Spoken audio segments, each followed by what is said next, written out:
Chamber of swallowed echoes, I stood at the entrance of my childhood home, an echo of the past, a place filled with memories that had long since soured like milk left out in the sun. It had been years since I left, years since I dared to step foot in a place that had once cradled my dreams, dreams that my family had so viciously crushed.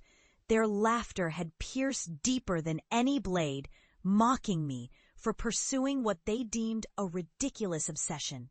With paranormal spatial acoustics, they had said I'd disgrace the family, that I'd lose my mind, become a delusional pariah. Yet here I was, on the brink of exposing truths no one else had the courage to face. I pushed through the creaking door, the hinges groaning like an old man waking from a long sleep. The air inside was stale, thick with the scent of dust and decay, much like the memories that clung to the wallpaper.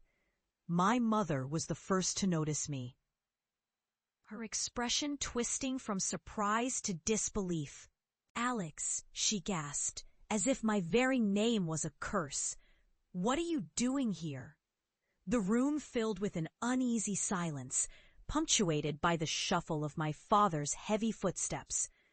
I could feel their eyes raking over me, judging the unkempt hair, the weary lines etched deep on my face, a face that had witnessed horrors that lurked just beyond the veil of sanity.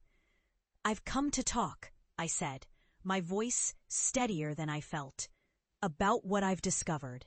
My sister snorted, her laugh like shattered glass. "What could you possibly say that's worth hearing? You're still chasing ghosts, aren't you?" Something inside me twisted. I had spent years in the company of monsters, navigating chambers that swallowed sound, rooms where whispers carried the weight of the dead. I had survived unimaginable horrors, rooms where people had vanished, leaving nothing but silence in their wake. And yet, the memories of ridicule still burned fresh. Years of diving into dark spaces hadn't just sharpened my expertise, they had hardened me. I was no longer the boy they had dismissed as a fool. I was a man transformed, a vessel for truths too potent for the unprepared. "Don't you understand?" I pressed. "These places are real. The noises, the emptiness, there's a reason behind it. I've come back to show you." My father's brow furrowed, a sign of irritation rather than concern. "We're not interested in your fairy tales, Alex. You need to get help." The tension crackled in the room, a thin wire stretched taut, ready to snap. It was then that I decided to reveal what I had unearthed, what I had become in my relentless pursuit of the inexplicable. "Remember the old church?" I whispered, eyes locked onto theirs, my heart pounding in rhythm with the memories. "The one with the bell tower? People went in and never came out.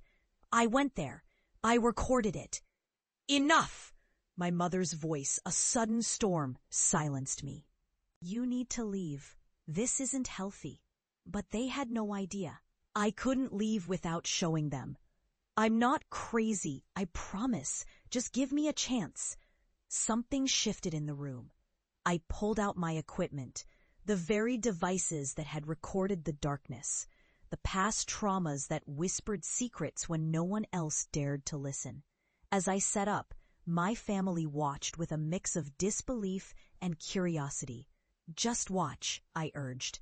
I pressed play, and the room was soon filled with the ambient sounds I had captured. The hum of a malevolent silence, punctuated by distant whispers, echoes. My sister cried, her voice cracking as the whispers intensified, swirling like a tempest. I hesitated, but held firm. "You need to understand what I faced. You need to see it, feel it." Suddenly, the shadows in the corners of the room deepened, twisting into shapes not meant for mortal eyes. My family's laughter transformed into stifled gasps as something from the recordings began to emerge within the confines of our living room. The air thickened.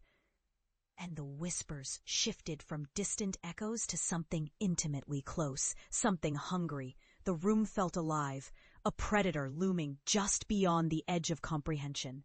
I watched as their laughter faded, replaced by sheer terror, a reflection of what I had endured, what they had mocked. "You think this is a joke now?" I demanded, my voice a mix of urgency and cold dread. "You laughed at me, but these horrors are real. They don't care about your disbelief." The shadows coiled around them, and I could see dread dawning in their eyes. They were being feasted upon by the very ignorance they had wielded like a weapon against me. The echoes of the past had come to reclaim their due. Finally, when the cacophony reached its peak, I stopped the recording. The silence that followed was suffocating. My family stood frozen, their eyes wide, as if waking from a nightmare. In that moment, I realized the true horror wasn't in the ghosts I'd faced, but in the burden of knowledge. I had become a warning, a shadow amongst them, carrying echoes of truths they could never unhear. "You wanted me to fail," I said, breathing shallowly as the realization settled. "But now you see, the ghosts aren't just in my head." As I turned to leave, I felt a weight lift, a bittersweet triumph coursing through me.